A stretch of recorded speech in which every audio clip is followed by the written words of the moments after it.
It's more than you, it's more than me. No matter what, we are family. We are family, like a giant tree. What? Branching out towards the sky. We are family. We are so much more than just you and I. We are family, like a giant tree, 'cause we are fam. I said, we are family. Psych! That ain't what the Bellery said. They said, who that hoe? What's up, y'all? This is Ty, and y'all know what I'm talking about. I am here to review Season 2, Episode 1 of Beauty in Black, or like I call it, Booty in Black, and this is streaming right now on Netflix. I was about to say Tubi. On Netflix. So listen, as we know, the Bellery family is pissed off because Horace done married that little, who is that girl? Who is this hoochie? He overstood married this girl, and it's upset the funding and the family. The Bellerys are pissed off because they came to that hospital thinking that he was going to see the king, right? They thought he was going on to glory, good Lord, going up yonder. But no, Horace is still here. And Horace done married Kimmy, and it's Kimmy Rain and Kimmy's sister in the hospital with him. And Horace is pulling all the shots. He done called Varney in there, told Varney, listen. She told him to go, he told her to go get Varney. Varney came out, he said, Varney gives some arrangement. Listen, that guy that used to drive for Jules, now he's gonna drive for you. Trust me on this, that, and the third. And, you know, Kimmy's still kind of shocked about this whole thing. And Horace is telling her, listen, because when Horace was talking with Varney and saying, you know, tell him everything you know, this, and that, third. She said, how can we believe him and all this other stuff? He said, listen here. You gotta chill out. I know what I'm doing. I got people watching Varney too. So see what he says. Tell him get information from him, and I have people that check and double and triple check his sources. So that was good. We also saw where the family was so pissed off, and I love that scene where it's like they seen the ghost, especially Roy and Jules. You seeing Kimmy come out here, and now this hoe. Listen, Roy done called her all kinds of bees in this episode. Everybody's pissed off. We see poor Norman and Olivia having a fit. They get into it about what's going on with this. Where did this girl come from? They need to know what's going on. And we're learning that Olivia might be a little brokey broke. You know, her money might be tighter than what it is because she does get type of an allowance, right? So, but one of my favorite scenes, though, was Mallory telling off Roy about, you know, you're the idiot because you and your daddy end up smashing the same chick. How stupid are you? So that went on through throughout the episode. And then, you know, they had the scenes. There was a lot of one-liners, a lot of crazy things, which I love. This season is hilarious. I mean, you know, it is. It's very entertaining. And I like the scene where Kimmy is still trying to get to know and understand things and trust things. And it was her and Rain in the car with the new driver, well, the driver that was working with Jules and them, that he said, listen, I work for the Bellerys. I don't work for them. And they're asking him a bunch of questions. And he said he was Japanese and or whatever. And Rain was like, nah, that's an N right there. And he said he was Japanese and black and some other things. Now, the one thing about that scene that got on my nerves, they were talking about things that went on with Daga and Body and Belinda and all that. Looks like they want to get some revenge. So we learn that Body is still alive. But they kept using this analogy when they were talking about death. They was like, well, what happened with Belinda? You know, the table broke. They were saying that to protect Kimmy's little sister. And then that scene, that was annoying me how she was like, oh, why y'all keep talking about broken table? That girl is too big to be that naive. My kids are bright. I got a 12 and 13-year-old. Ain't no way that's going to go over their heads that many times. That whole thing of saying broken table and you talking about hurting somebody or murdering someone. Well, when am I going to get a chance to break a table?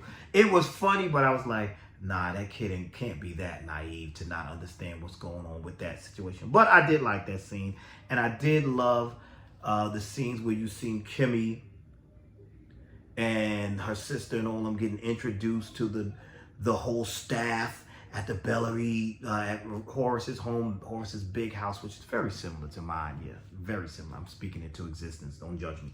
But just that whole thing was just like so nice, and seeing the staff and them looking very impressed with that, and hearing the history about the little shack up the hill was Horace's daddy's or granddaddy's house, and how they learned that everybody's on the same land. So she said, wait a minute. Kimmy said, wait, so Roy lives on this same street that he said, yeah, the very first house, and his wife Mallory and all of that. Oh, she's a wonderful person. So all of that was really interesting. Really, really interesting. So I did like that. And I'm just going to, I'm just grazing through some things.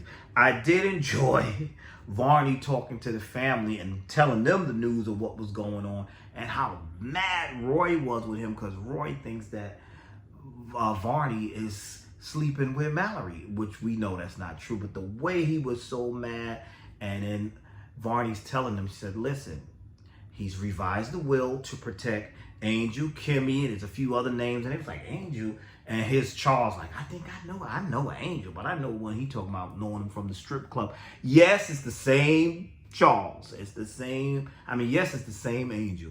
So I thought that was hilarious. But the way Roy is so angry and pissed off, and he's being so rude to Varney, and had the nerve to yet again accuse him of, he's just being rude, totally rude to him, had again the nerve to accuse him of sleeping with Mallory, which we know that's not true. And then they mentioned in this new stipulation that Horace is pulling moves, he getting 10%. So Mallory's like, oh, that's not bad. No. 10% from each of you mofos, 10% from each family member. They hit the roof, because as you know, Olivia, her money a little tight too. They hit the roof, and it was so funny. And Roy's pissed off, but he's still placing blame and mad and being mad with Varney and all this, and even telling Jules, and you make sure that driver, talking about Calvin, that he stay away from my wife too. So that scene where he's arguing with Mallory in front of Jules, and he's like, you know, she's that big dude, talking about Varney sleeping with my wife. She said, first of all, stop with those lies, but why don't we focus on what's really going on here? You and your daddy was sleeping with the same hoe. That was funny to me. That was funny, and she's right, but not really right, because Horace ain't touched he ain't touch her, but you know, she don't know that. So they have that conversation. Then we see Roy have a conversation with, oh my goodness, wrong with me? With Jules alone, and he's even accusing Jules. Like, Jules, did you set her up? Did you put Kimmy in his bed? This, that, that. He's like, nah, I didn't have nothing to do with that. But then he's like, I don't trust you. But then Jules is saying to him, you know what? I got another hoe for you that'll be, you know, she'll satisfy you. And I'm like, when y'all gonna stop dealing with each other? And when are y'all gonna figure out that Jules plays all sides with these family members? And so that's when Roy was making his demands, and make sure that other driver stay away from my wife and all this other stuff, and just foolishness. He's an idiot. Then we saw where Mallory, with her crazy self, was calling that stripper girl Felicia in the car, trying to get information from her. How you gonna be rude and you need information from me, and you trying to insult me? And then the girl, she was like, well, you could tell me a little bit about Kimmy and I'll give you $1,000. Then the price went up. But the way she was being rude and thinking she's better than, that girl Felicia told her, listen, you either let me come to your house to pick up the money or whatever. And she was saying something rude to the girl. The girl said, you know what, then you don't need this information. We don't need to deal with each other, and hung up on her. That's what Felicia did to Mallory. Because Mallory was being straight up rude. She was really being rude. Totally rude. And I thought I liked that scene. I was like, that is crazy. Now, we go on back to Varney and Charles. Varney comes over to Charles, and Charles doesn't take anything serious. And Varney's like, don't you understand what's going on here? What this could affect? You know, this. He's like, I don't deal with the money stuff. He's not really concerned. Charles is like, I don't deal with the money stuff. He said, listen, this will mess up your partying and your cars, and you won't be able to live in this house. And then Charles was like, well, you better handle that, and you better make sure you handle that. And then they're having this conversation.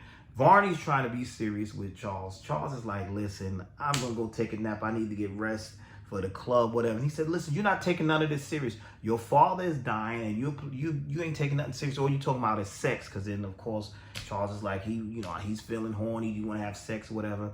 And Varney falls for this same thing. And the funny scene, though, he said, all you think about is sex. Your father's dying and you're horny. He said, yes. And at the funeral, I'll be thinking about sex too. And I thought that was hilarious. I was like, damn. That was a funny line. I thought that was hilarious. And I'm saying to myself, this guy's crazy. And then they end up doing having sex, which was, and all that stuff or whatever. And then when they finish, that didn't faze Charles. Varney's all in, and Charles is like, listen, dude, I don't know what's going on with my screen here. I know this is a ghetto review, right? Ain't it ghetto? Having a little issues here. Then Varney's like, dude, I love you, love this. Charles is like, yeah, I want to get ready. I'm going to go take a nap because I need to get ready for tonight. I'm tired. I want to hang out. And he said, well, was it because because we were intimate? Did I do you right? Did I wig you down? He was like, nah, it wasn't that. It's just, I need to get some rest, whatever. He was like, and he's just being so much of a jerk, which was crazy. So Varney's pissed off, like, you a jerk. I'm trying to say I love you and all this. And you're like, dude, I ain't think about that. But Charles is just like, listen, he ain't taking Varney serious like that. He's like, listen, you'll be here. I got you wrapped around my finger. You're going to do everything I tell you to do. Sex, this, that, and the third. You'll be back, this, that, third. Varney's all pissed off. Puts his clothes on. Leaves. Or goes to leave. And when he leaves, he opens the door. And who's there but Roy? Roy done heard the whole altercation. Roy said, did I hear what I think I heard? And that's where the episode ended. So I'm like, this is going to be crazy. Because now Roy got something over on him. But my thing, like I was saying, they were sneaking around and doing this for a long, long time and never getting caught. No curtains nowhere, but like Charles had said, he said, listen, no, they can't see you from here. No house can see into these windows in this area. But I'm like, nobody ever caught on. Y'all was sneaking around real good. But now this is the day you get caught. See, when you do all that creeping and keeping on the down low, it eventually comes out and blows you up. So my assessment of this episode, I thought it was very entertaining. I enjoyed it. I'm looking forward to seeing what's going to happen with the rest of the episodes. I'm going to watch the rest of them because my coworkers were like, Ty, you got to finish. You got to watch it so we can discuss this at work and not actually do work. They want to discuss it at work. I was like, really? That's what y'all want to do? But yeah, that's what they said to me that they want to do. So yeah, I thought this episode was really entertaining. And I can't wait to see what's going to happen next. And now that I know that Body is alive, I'm waiting to see if they're going to get revenge on her and on the girl Daga that did the botch booty surgery. Time will tell. Well, that's all I have for now. Thank you for watching, and I will see you all in the next video.